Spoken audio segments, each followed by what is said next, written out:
Good morning, MACPA. I see our numbers creeping up as everybody gets added to this webinar. Welcome. Happy Friday morning. It is a beautiful day in the northern Baltimore area that I am in, and I hope it is where you are as well.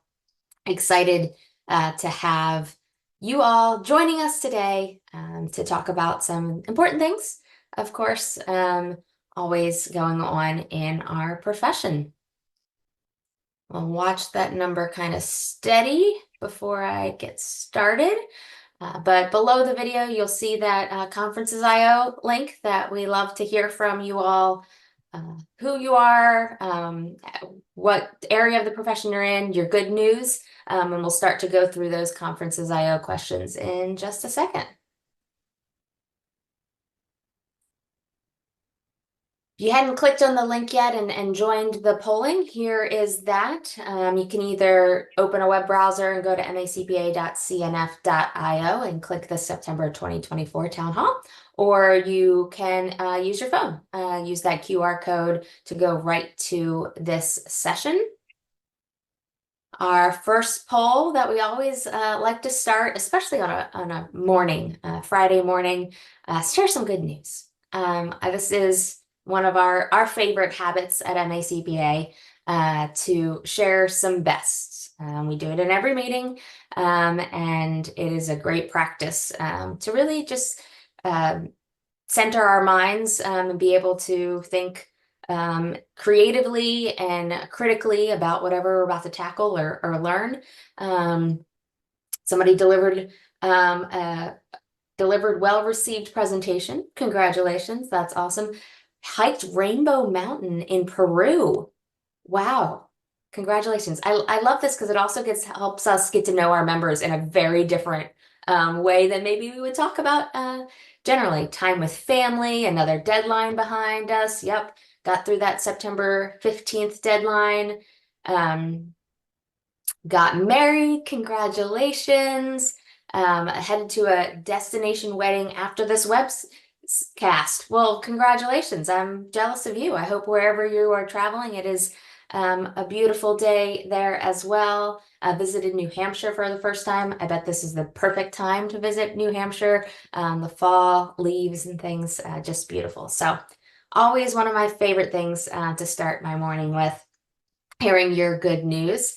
My good news, professional good news or best, is next Thursday we'll be celebrating 30 amazing women through our Women to Watch Awards program. Super excited for this. We did something a little bit different this year. If you haven't checked it out, I was able to do 30 personal interviews with each of them as we kind of led up to the event. We recorded those. They're out there on our website and on our YouTube page, really just to get to know the stories. That's one of the things that we found is we have so many amazing leaders here in Maryland, and be able to hear their stories and then, share those stories with others to inspire the next Women to Watch leader as well. So really excited to celebrate those 30 amazing women next week. Our demographics to see who's joining us today. Looks like the horse race is on and moving a little bit.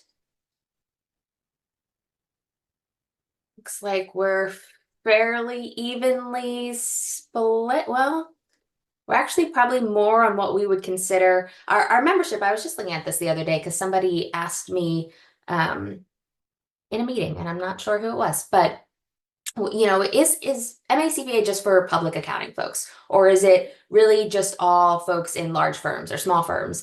And the answer is no, of course. It is such a diverse group because the profession is a diverse group. And so about half of our members are in public practice, and that ranges from sole practitioners to Big Four, of course. But then the other half are in nonprofit, government, corporations, Fortune 50, and much, much smaller private companies. So excited to have you all join us today, and a good mix. And of course, we have our retirees that I always love that you are continue to just be part of the profession, continue to keep up with your CPE, I'm sure, and just give that wisdom back, that legacy that you're leaving in this profession. We always like to look at our position or level in the organization. We have a remarkable group on these town halls of pretty high-leveled professionals as well, which is always amazing that you take time out of your very busy schedule to come and learn with us. And so looks like almost a third are in the C-suite. So that's amazing. Thank you for being here. We have, looks like somebody in every level, which is really awesome. Glad to have you here. And then we started tracking this, I guess, about 2 years ago, and these items, of course, have changed over time. But we want to make sure that as part of these town halls and as part of our learning opportunities and initiatives and programs at MACPA, we're really seeking to address your challenges, your issues that you're seeing in the profession, and providing great resources on those things. And so we'll let the boxes move around a little bit here as we see, what are your top challenges that you're facing right now?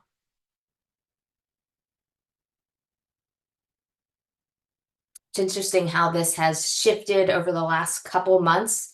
Talent and everything related to human capital was very much the forefront, and then we saw cybersecurity and digital transformation starting to come up. And I see now finding talent is still kind of that number one there. It looks like cybersecurity as well, number two, needing for new skills, upskilling, reskilling.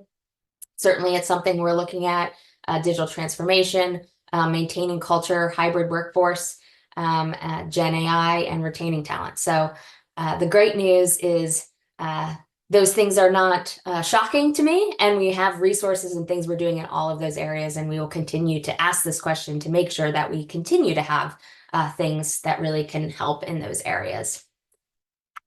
And we haven't shown this in a while, and I thought it was important to do because this is why we do everything we do and how we go about doing it, right? Our purpose as the MACPA is to make a positive impact, and we believe we can do that through connecting, protecting, and helping a CPA-led profession achieve success. Of course, connect, protect, achieve, those letters there, CPA.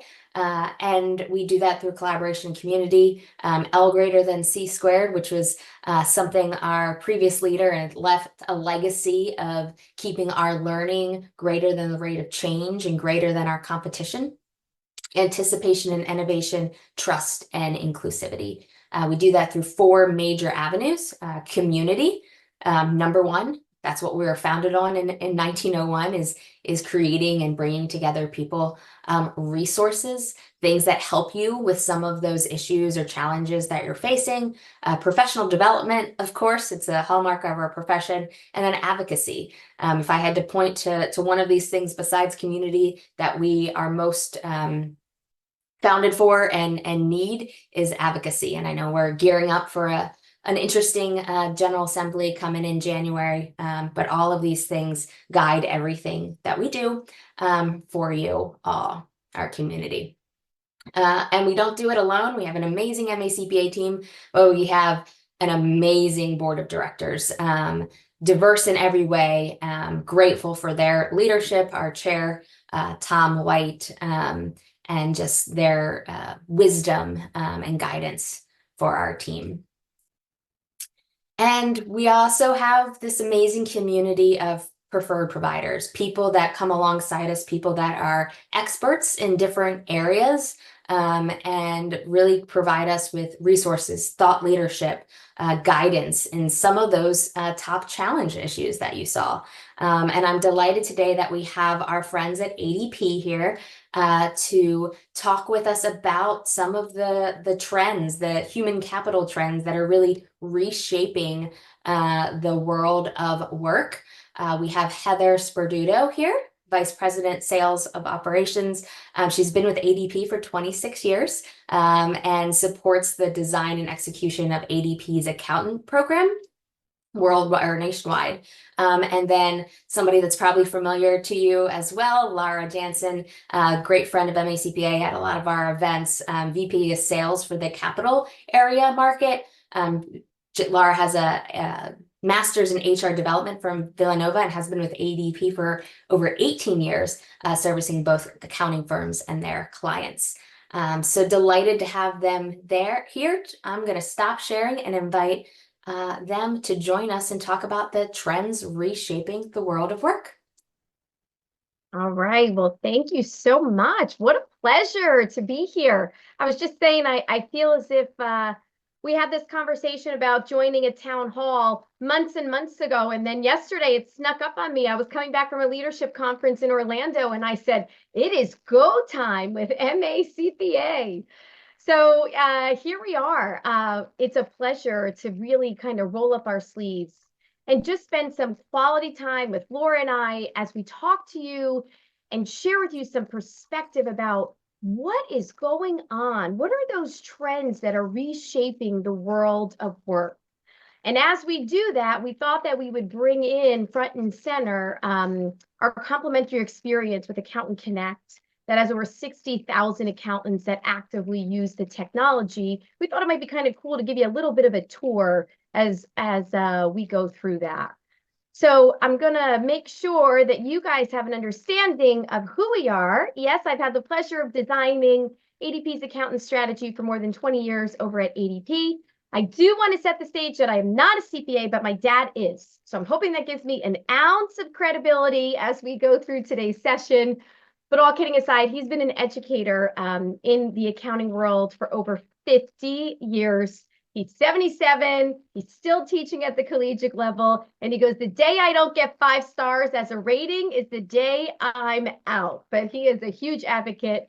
And I think I have that thread someplace within me because every single day I'm in accounting firms all over the country and spending quality time trying to figure out how ADP's program hits the mark so that we can help you better serve the mutual clients that we share. So I asked Laura, because although I have this national reach, I thought Laura, considering such a pulse with MACPA on that local market, if she could jump in and kind of go tag team with me. So Laura, why don't you take some time and give the crowd a little bit of an element of who it is that you are and what you do in your world. Thanks, Heather. Appreciate it. And it's great to see a lot of familiar faces, a lot of familiar names here. Laura Jansen, VP of Sales for our Capital Core Market. And what my job is, it's working with mid-sized businesses and their trusted partners, namely CPA firms, also the broker community, but primarily CPA firms, to make sure that we're connecting the needs of your clients, the needs of your firms, to the technology and people support solutions that we offer.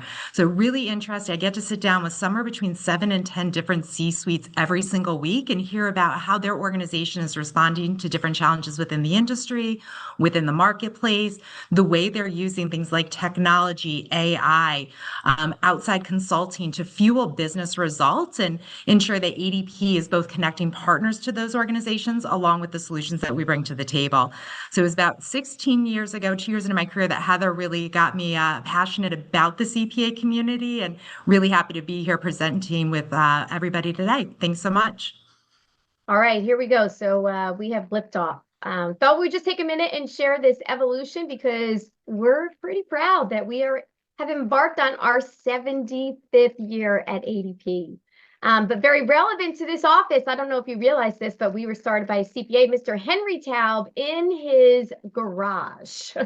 And here we are full circle. So as you could imagine, everything that we do and we build and our service experience, innovation, we always have the accounting professional like at the center of our world because we realize how critical you are in and how it is that you kind of complement what we do in the world of payroll and HR, which is really a fancy way of saying people because people are the heart and soul of any organization. And when I say any organization, I mean if they have one person in their world or if they have thousands of people, right? The accountant still tends to be obviously that most trusted advisor, which all of you have earned tenfold in the last several years. But here's what I would say. One thing that we know for sure is that anything can change the world of work. And, that's why it's so important for all of us to say, hey, are we really ready for the next anything that's going to come our way? Because I think we can all agree, especially in the last several years, we had to pivot in a hot second to be able to make some decisions that were very critical to business owners, our personal clients, and knowing that we have a blend of different personalities and backgrounds on the session today, whether you're in public accounting or if you work in industry as a controller or a CFO. Laura and I want to make sure that we hit the mark and give all of you the kind of ammunition to walk away and maybe just think about some things from a little different perspective. As we do that, I think it's always important to learn, not that you want to harp on the task, but just spend a second saying, hey, where we are today probably was built on the foundation of some recent events that occurred. Disruption is all around us, right? And it seems to only kind of pick up the pace. And believe it or not, disruption, I feel like, tends to be the new norm. But compliance is front and center, and you can't escape it. Whether, it's a change from a regulation that's either happening now or something that's on the horizon, it's probably pretty timely that we're having this conversation, because this time of year, as you kind of close the books on 2024 and move into 2025, we're anticipating that there are some new regulations that are going to kind of come down the pike. So we want to make sure that we're putting those in front of you so you can kind of take the time and digest it, because ultimately we know that your clients or the organizations that you support come to you for guidance, and they think you have all the answers instantly. But sometimes it's good to know that there are resources out there to kind of help support you as you get your arms around some of those changes that could potentially be in play. And then I mentioned the last piece being the real world application in Accountant Connect, just giving you a little bit of a tour of some of the things that can help you get there. So, Laura, I think we should probably just start off, because both of us have been here pretty much almost our entire careers. You a little bit more background as opposed to me that's only known the red. I feel like I have the right shirt on right now. But as you're interacting with business owners and brokers and accountants, like, what are some of those things that are kind of jumping off the page in terms of disruption? Yeah, great question, Heather. I think there's three main buckets that my conversations can be dumped into. One, everybody on this call hit on up front. It's the talent market, and certainly that need for strong skilled talent acquisition. It's changed over the last several years with the introduction of remote and hybrid work, the wider stretch that we have to find qualified talent to fill the needs and the positions that we have. But then how do we retain them within that organization? Once you find that A-grade talent, what's important to them when they start within the company changes from what's important to them when you're attracting them in the organization. And companies need to be able to pivot to attend to all these different factors, making sure that they're finding, retaining, developing those A players so that they can continue to be competitive within their own landscape. We're seeing a lot around economic headwinds, some uncertainty around the upcoming election, regardless of what side of the line you're on. There's still, how is this going to play and translate to me? A lot of the legislation that's out there that's going to impact employment law could go one of two ways, depending on the outcome of the election. Government contractors, certainly a little bit cautious with how contracts they're bidding on or how future work will look, depending on how funding gets played out. And then the third part of it is the spot that I love to nerd out on, and it's how can organizations start using artificial intelligence, particularly Gen AI, in order to fuel business results, eliminate some of the tactical and administrative duties that their HR and their managers are spending time on with their workforce so that they can focus on, again, those more business-centered initiatives that are going to drive the productivity and profitability of the organization. That's a lot. That's a lot, Laura. Interesting, as you went through that, I'm like, you would have thought that you and I spent some more time together getting ready for this, because I'm pretty sure that we're going to touch on each of those in our conversations. And, I can't wait till we get to a point where the pandemic doesn't even come up in conversation, but I do think it's worthwhile just to kind of point out here the impact that COVID had on our society, on culture and the workforce. Like, we can't just necessarily brush it under the rug, because the reality is it realigned everything. And I mentioned the employee experience, like the priorities of employees really rose to the top. And, I don't know that that's necessarily a bad thing, right? Like to be able to put the employees front and center and their well-being. It changed the way people work from a workplace perspective, and it just reminded us just how important these players are. And as we go out there and we try to get talented people, and when we get them, we want to keep them.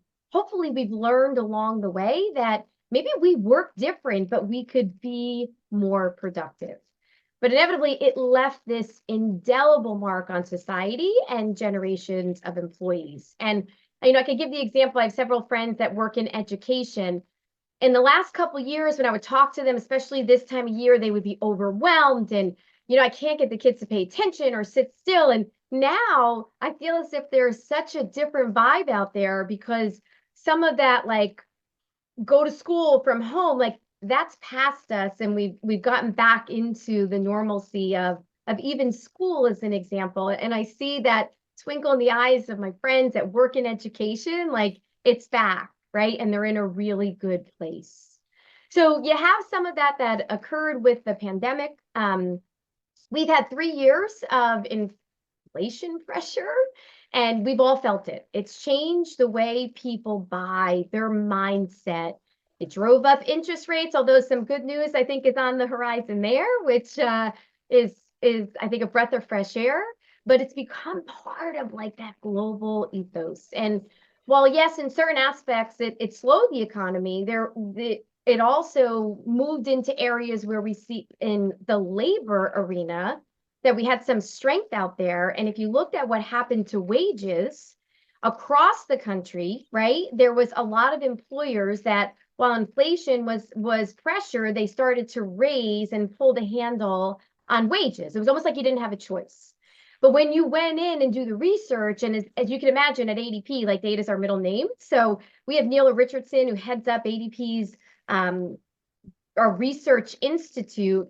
And the nice thing is when we go in and anytime we do any sort of study, yes, we have access to over 30 million records that we pull from, but Neela is so passionate about going in and really uncovering the sentiment of workers. And at one point in time, we issued this Today at Work that's kind of like a Cliff Note version of anything that you can imagine that's happening in the world of work is summarized in a beautiful fashion from Neela and her team. But what was jumping off the page is even though many employers were raising wages, the employees weren't feeling it, right? And they weren't feeling it because they would go to the store and the price of milk and eggs had skyrocketed. And if I look at, my kids love cereal. I'm like, are you kidding me? Cereal, $6 a box? What kind of world do we live in? But even though the wages were up, it wasn't necessarily being felt at that people level down to the employee side. I mean, Laura, I don't know if you would add anything necessarily to that conversation because you see it from a compensation perspective, the importance of benchmarking. Yeah, the benchmark I think is so critical, especially as organizations stretch their reach behind the community that they operate in. We all had a good idea of what Maryland paid for different job types, but as we were starting to source talent in Oklahoma, Huntsville, Alabama for some of my government contractors, going out to the West Coast to grab that tech corridor, it became really interesting to see how organizations were understanding what to pay employees and the different types of resources that they were putting their trust in to acquire talent that was going to drive forward the organization. So certainly across the board, we've heard that wages have not kept up with inflation, although if you look at the data, it looks like they've exceeded it across the board. But those $6 boxes of cereal at the grocery store, they put a tear in everybody's eye. No doubt about it. No doubt about it. Okay, so now we're going to move to the Great Resignation, where 41 million people just said, I think I'm going to change my job, right? Like, just going to change my job. But what did that really do to employers? It left people in a position where, Rebecca, I love when you do that poll. And by the way, your technology on your polling is like off the charts. Like, that's pretty fancy the way at MACPA, you guys are getting a pulse from your members. But that left people in a bind. Like if you own a business, whether it's a small little business on Main Street or an organization with, a couple hundred people or more, you got to make sure that you are on your A game and that you are attractive when people come looking for you to show up and raise their hand. The expectations of what people want from their employer is way higher than it's ever been before. And we'll talk a little bit about it as well, but then you have the introduction of the rising workforce in the gig economy, right? Because people don't necessarily want to work traditional jobs that are 40 hours. And, even if you consider a very interesting industry within like the nursing realm, right? Nurses during the pandemic are now in a place where maybe I don't necessarily want to go to the same hospital or organization every day. Maybe they're young, they like to travel, and they could do these gigs where they could work in Nashville for 3 months and then do a 90-day stint out in California and team up with their roommate from college, right? But still have that passion for the lane that they're in, but the flexibility to work when and how it is that they see fit. But overall, those quit rates were increasing. And with that great resignation, it was a wake-up call for employers that probably need to do a little bit better because that demand for talent is really out there. And then, Laura, you kind of were in sync ahead of the pace here, but this is modern day, right? These are some of the disruptions that are on the horizon. And you can look at some of the things that unfortunately are out there in the world of global conflict. Whenever there is an election from the political arena, that creates some uncertainty. And then, unfortunately, there seems to be an increase in the amount of debt that's out there in our world today overall. And that's front and center, the topic of conversation, obviously from an accountant community, CPA community, to people's dinner tables, right? Trying to teach children how you save, what that looks like. But these seem to be like the top 3 arenas that are out there. So this image here tends to be a crowd pleaser. And whenever I have the opportunity of being in front of an audience like yourselves, especially if it's live, this is where I see people take out their phones. And they're like, oh, maybe I should capture this because, yes, in my world, I have these 4 different generations that are simultaneously, again, even if it's a small family-owned business, if it's a bigger organization, you have these 4 generations that are working simultaneously out there, and people want different things. Like there are things that are important to Gen Z versus baby boomers. And you would think that compensation across the board would be like number 1 by far in the arena, but it's not, right? Like it's not. And there's a pretty big disparity when you look at the generation of baby boomers versus Gen Z that's in the workforce and growing feverishly. Benefit still rises there in terms of like that second criteria. But again, as you can imagine, it's more important as you have that generation that's looking at what comes next in their world beyond the everyday working environment versus the Gen Z. Gen Z tends to stay on their parents' benefits a little longer than in the past. They have a runway to be able to stay protected. So potentially that could be one of the reasons that it's not front and center there. But I'll give you an interesting, I always say, like, I just love the ability to learn. And I mentioned that this week I was at a leadership summit and we were looking at some of the demographics and just the overall attributes of when people interview for jobs. And we dissected each of these different areas when it comes to generational differences. And we had a focus on Gen Z just because there are so many Gen Z talented people who are coming into the organization. But we looked at it from the point of interviews and where employers said that Gen Z fell short. And it kind of broke my heart because I'm surrounded by Gen Z. I work with them every day. My family's in this arena where they're graduating college, jumping into the workforce. And the top 4 areas that I think all of us can learn, and this is where you're going to go home tonight and over the dinner table. If you have any Gen Zs in your world, or if you're with us, you need to learn from these 4 things. Gen Z fell short on job interviews. No eye contact. Could be a little bit too much time on the screen, but could not make eye contact in the meetings. Poor language. So thought it was appropriate to maybe use some bad language throughout the interview, which deterred the people who were doing the interviews.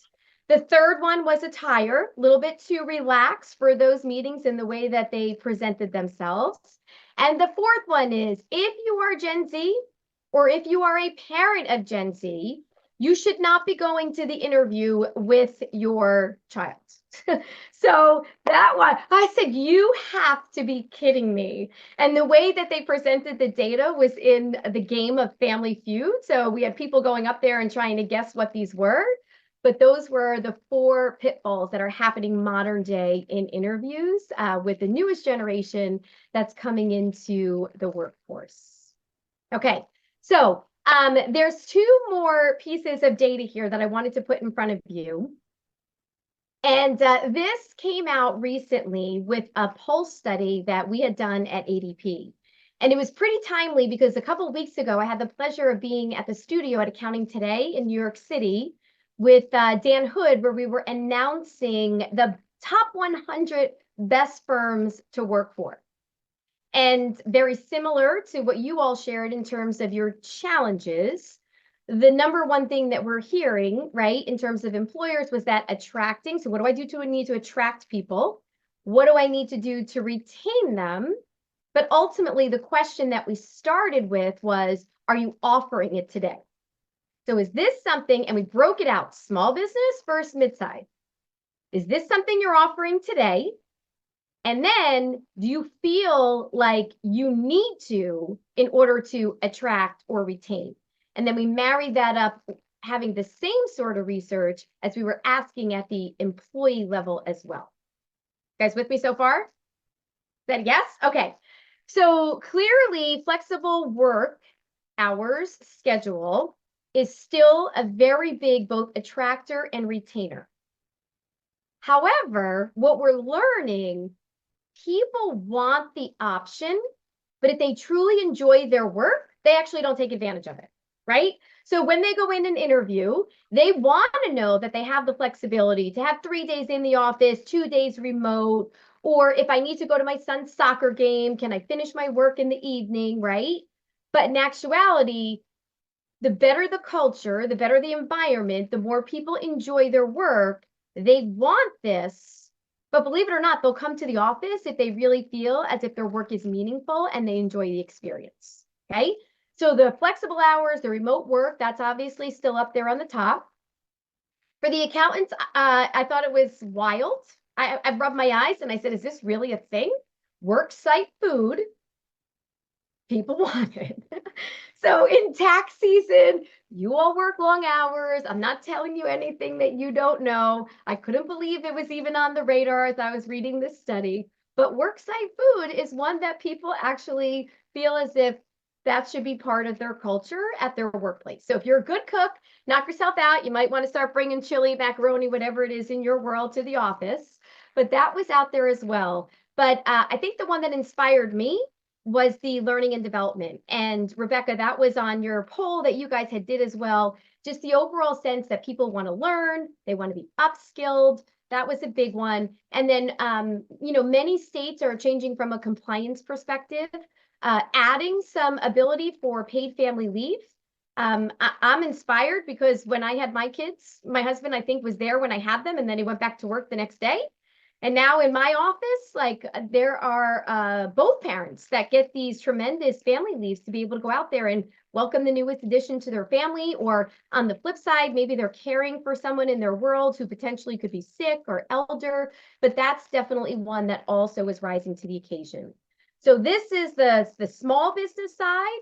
If you turn over to the larger organization, so if you're somebody that supports an organization that is 50 up to 1,000 employees, now it's not even an option, right? And Laura, this is your sweet spot. Like if you look at just the way that these numbers at the flexible work schedule, like 82% of the time, these organizations are saying, like, I have to. But the problem is only 39% are they actually offering it today.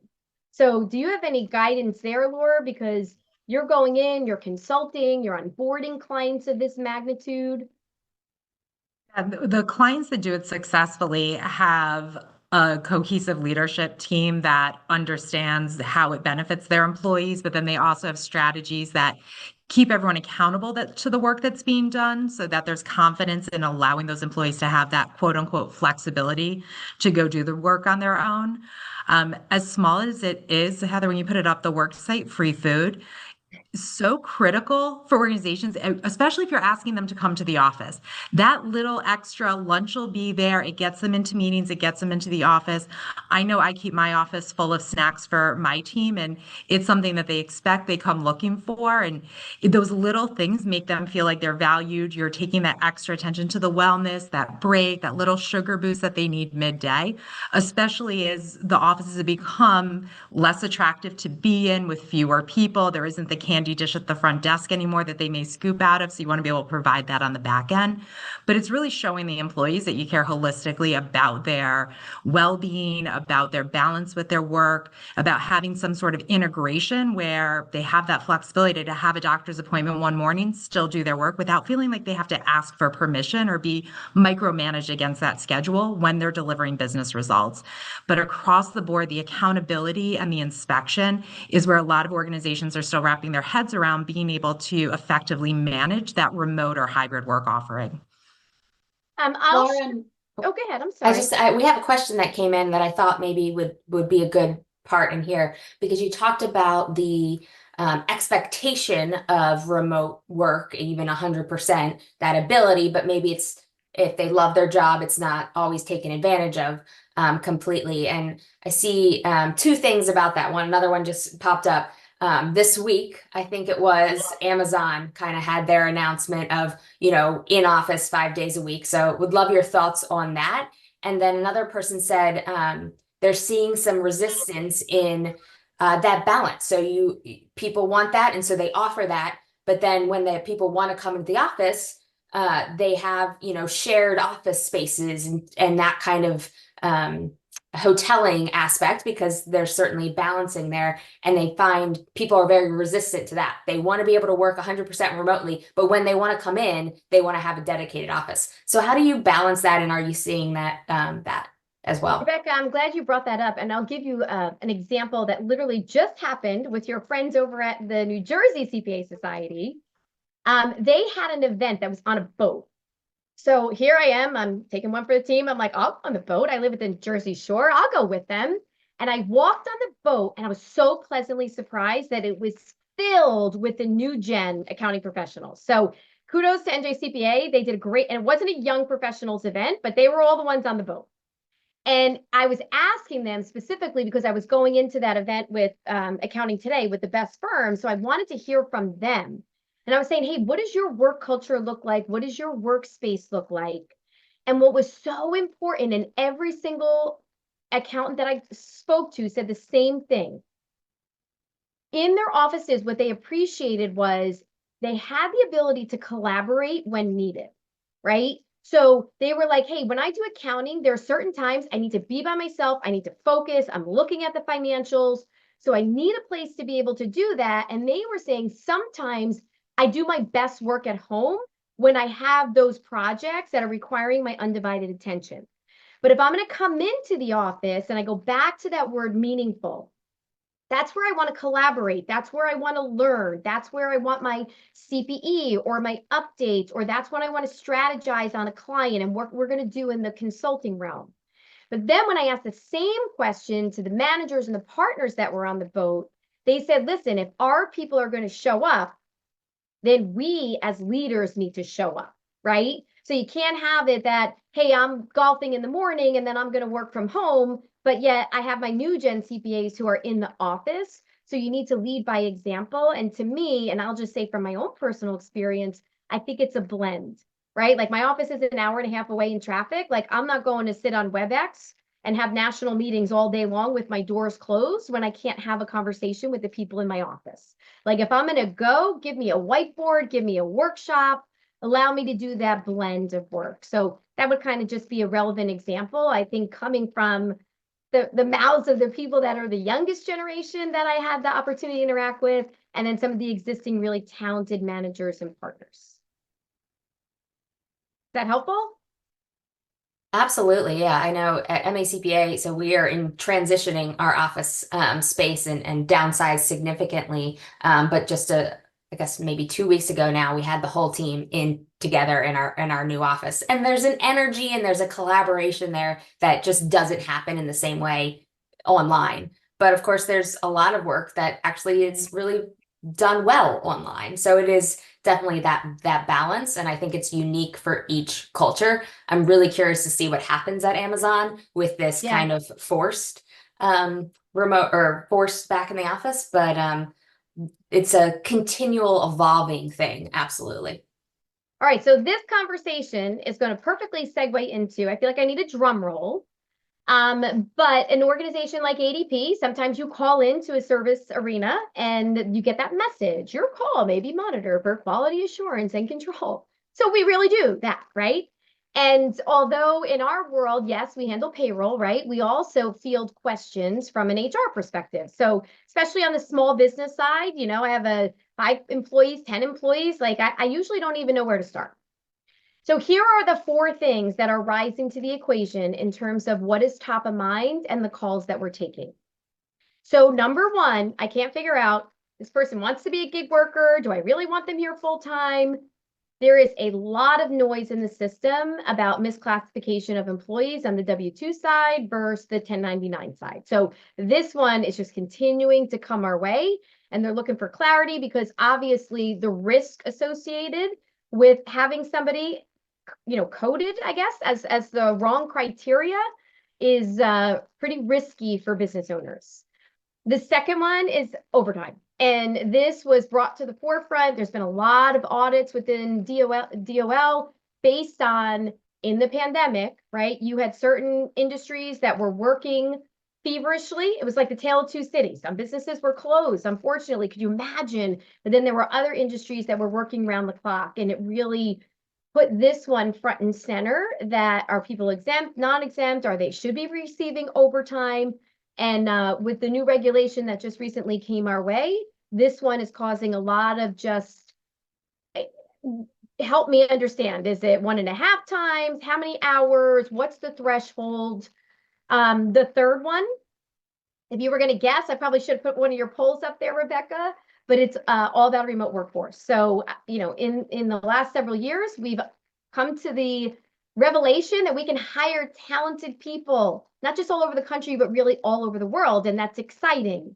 But that just adds such an element of complexity, because although you have the guidelines and the regulations at the federal level, every single state has their own kind of nuances that just make things incredibly complicated out there if you own a business. And then the last one is keeping up with pay transparency. So pay transparency coming up in many of the regulations by state, right? Creates a little bit of an exposure if we're trying to get talented people and we're increasing our wages. But if we have existing employees that potentially aren't at the bar, but we're looking to bring that new employee into the organization, the importance of pay transparency and how that looks when you're out there seeking talent. So whether it's a job description, job boards, right? Interviewing processes, offer letters, the pay transparency is one that's jumping off the page. So Laura, you want to jump in here first on this misclassification of employees with 1099s? Yeah, we are, and this is top of mind for a lot of organizations. We're seeing it both with those that are trying to embrace the gig economy and use the remote workforce. How do I pay them? How do I manage them? What accountabilities can I put in place?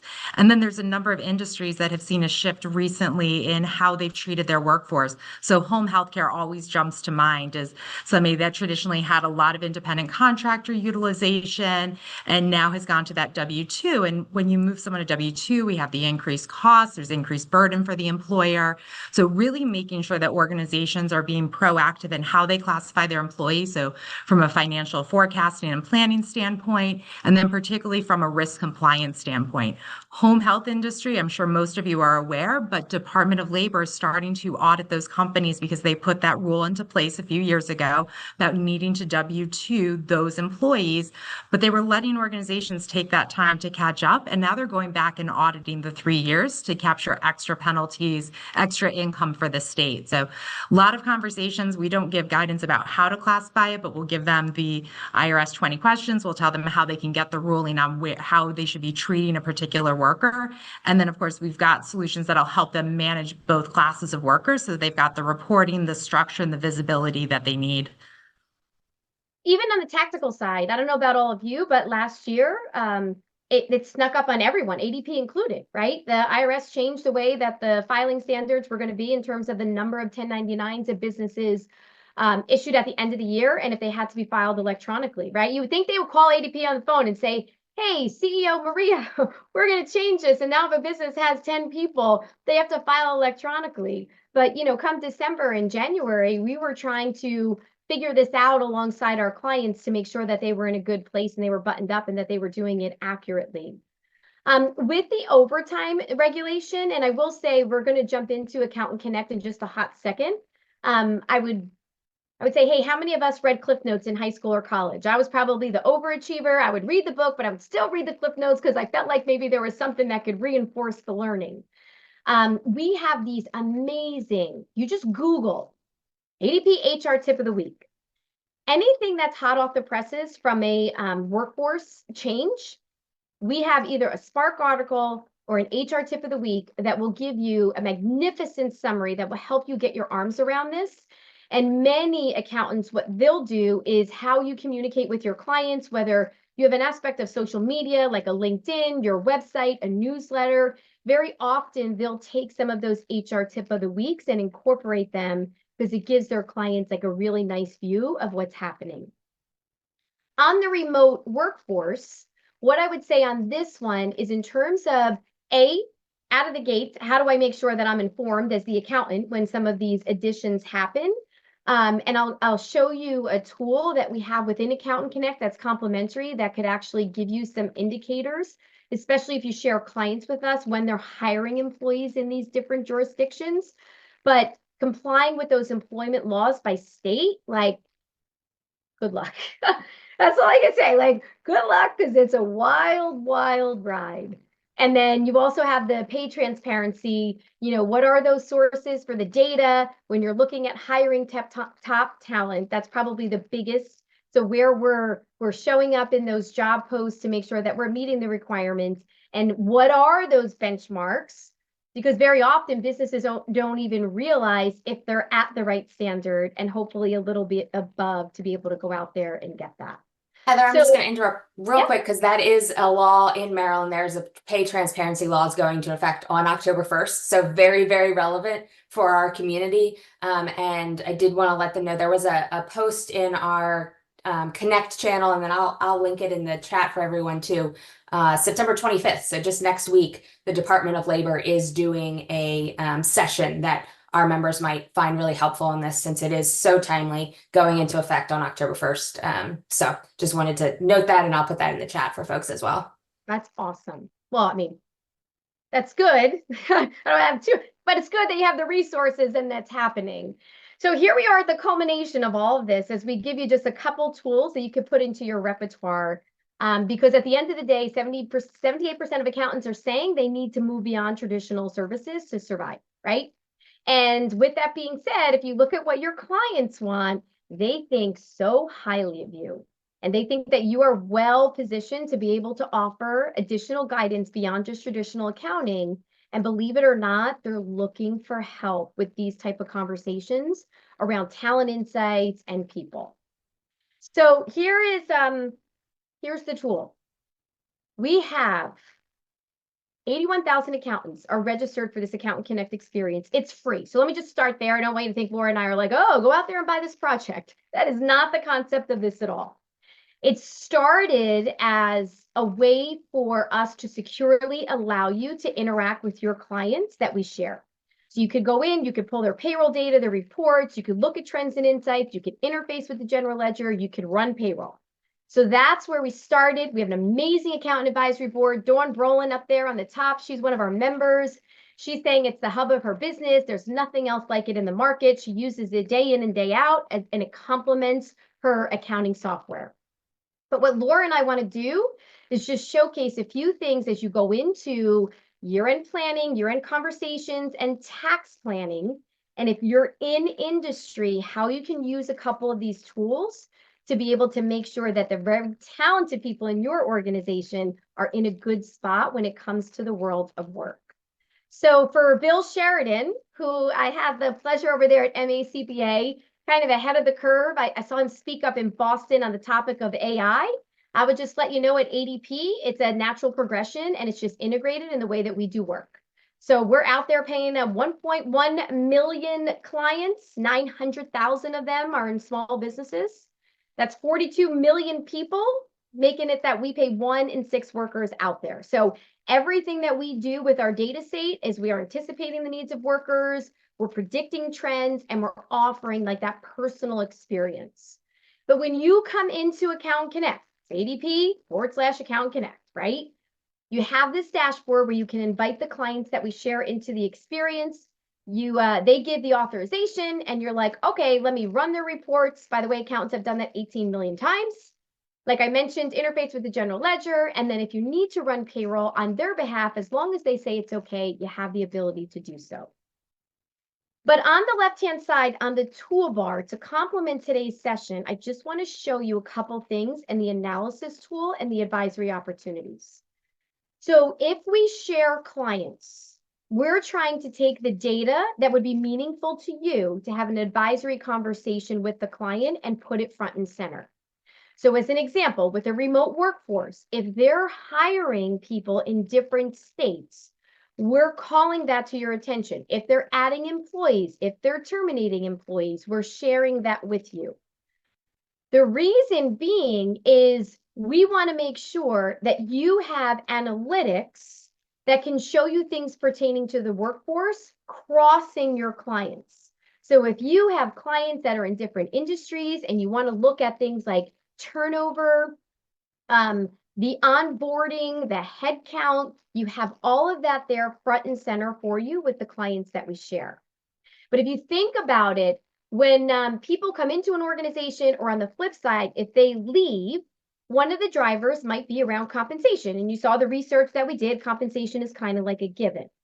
You will have access to a map in the country of 30 million pay records. So you could go in, you could look at the national averages, you could go to Maryland, you could go down to Baltimore, and you could say, hey, I have this restaurant, I keep losing the cook.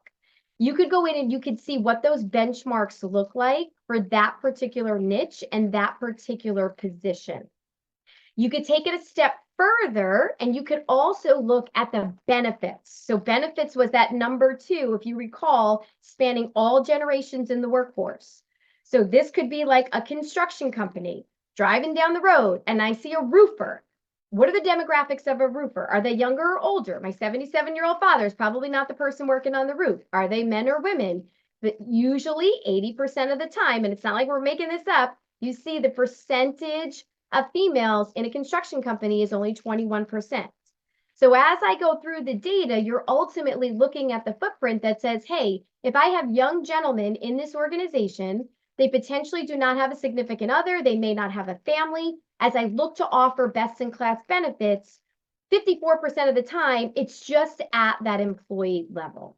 So go in, check out those industry insights, check out the compensation benchmarking. You could look by industry, by every single role type. So we have accountants that pull this up on the spot for their conversations and they're consulting with their clients.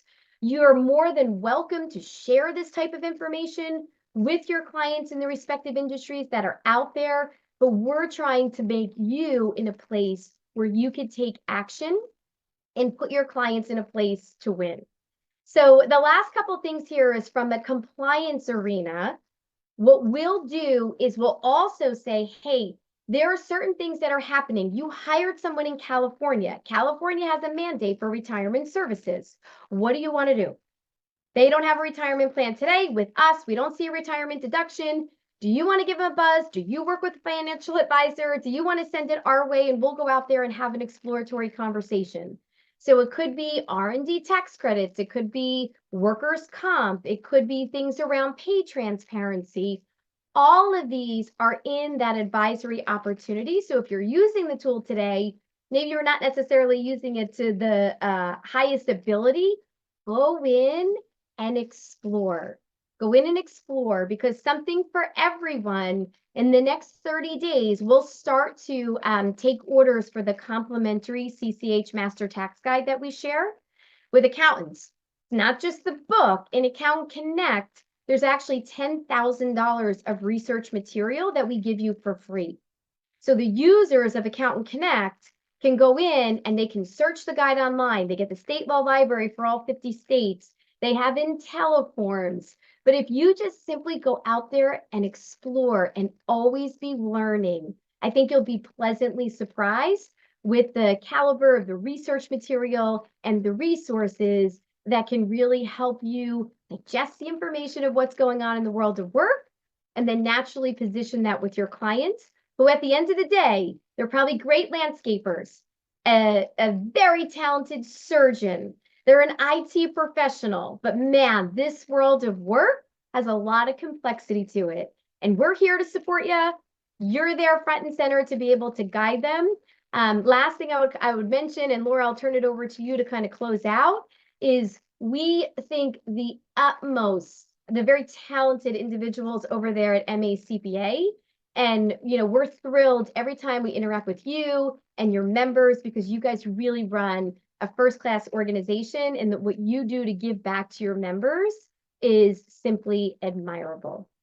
So Laura, I'll turn it back over to you for some closing thoughts. And then Rebecca, I think you're going to take us home. Thanks, Heather, and appreciate everyone investing some time with us this morning. Myself, my team, many of them, they've been in your office, they provided you with some of this material. We welcome the opportunity to have conversations, whether it's around what we're seeing with your clients around the talent acquisition. It's the way that we're layering in Gen I to help you better grow your advisory business or position yourself to be that trusted consultant. I can tell you almost unilaterally when I sit with businesses and I talk about who's helping them navigate these changes that are happening, both from a compliance standpoint, from an HR standpoint, they all say their accountant does. And one of the questions I always pose back to them is, does your accountant know that they're providing that service to you? Because many of the accountants I'm with, they're very comfortable with tax, they're branching out into R&D. Many of you are growing your advisory business and want to make sure that we're connecting the best resources with you, connecting you to your clients in the areas that you can make the greatest impact, and ultimately putting together some great business opportunities for everybody. So if you're not sure who your ADP person is, please don't hesitate to reach out. We'll always make sure that you're well connected so that you and your clients have a single point of contact that you can work through. And myself, Deb Zengrel, who are at plenty of the events, we're always happy to help out in any way we can. But appreciate everyone's time. And Heather, absolutely fantastic content. Yes, thank you, Laura and Heather, for joining us virtually. I know some great topics, some constantly evolving topics, of course, very timely. I did see one question about that free CCH Master Tax Guide, how they go about requesting that. You mentioned it, so now they're like, where can I go do that? Where do they go to request that? Yeah, so in Accountant Connect, on that left-hand toolbar, the very bottom of that is the CCH Access electronically. So at the end of the year, we'll turn the page. There's actually 20 years of archives, believe it or not. I don't even doing tax returns from 20 years ago and you need some help. But there's 20 years of archives in there. We'll turn the switch to the new year, usually happens like mid-December. But what will happen is in Accountant Connect, in about 30 days or so, there'll be a pop-up banner where you can go in and request it. Or if you work with a dedicated associate and you still want that actual hard copy, save a tree, but if you want it, more power to you. They'll go ahead and just make sure we know who you are. And then they typically get to our offices like that week of Thanksgiving, and we'll hand deliver it to the firm. Awesome. Thank you, Heather and Laura, again for this great conversation about the world of work and how it is constantly evolving. Thank you, MACPA members, for joining us. Next month, I believe it's October 18th, we'll have our next town hall. It's going to be an interesting one. We have Laura from the AICPA's National Advocacy Group actually joining us to talk through some scenarios about what will happen in November and what will happen to tax law in particular based on what happens in November. So it will be a very interesting conversation. I had probably a 10-15-minute conversation with her in Annapolis a week or so ago, and it was fascinating. And so I'm glad to have Laura Vahey joining us next month. Thank you, MACPA members. Hope to see you next week in person at our Women to Watch Awards or at an upcoming conference. Thanks so much. Bye-bye.